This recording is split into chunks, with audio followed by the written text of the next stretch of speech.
thấy chưa, mình quay bình thường nhưng mà phải mua cái cây nhá. Hả?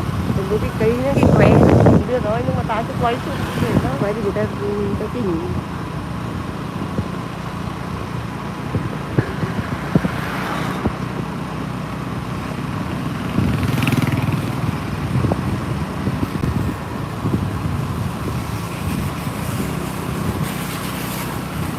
Đi quay mình tập được.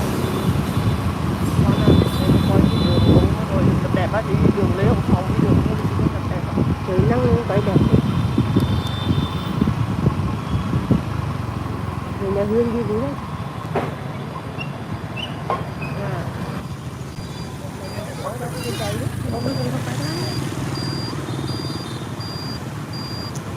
Xuống hồ điều hòa anh mời như vừa đường như năm ngoái á.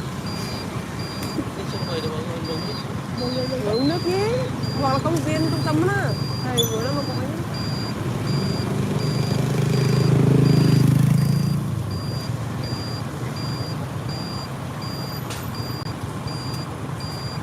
Thầy mua cái cây để treo cái xe, mỏi tay lắm, cầm được nó mới là rung.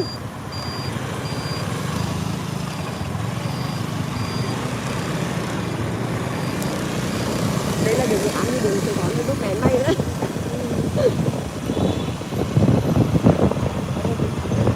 Anh mà đấy.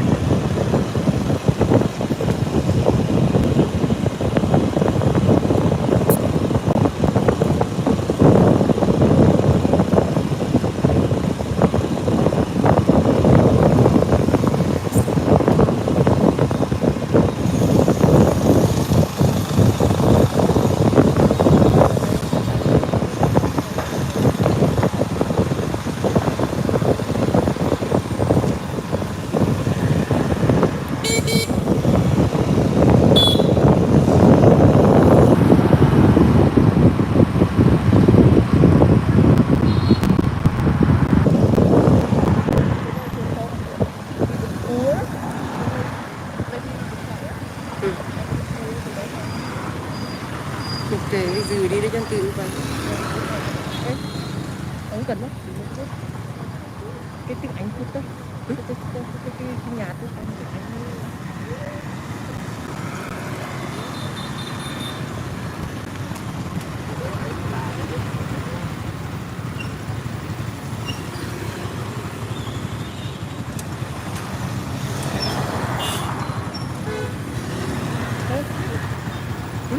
Rồi quay tiếng Việt. Về nhé.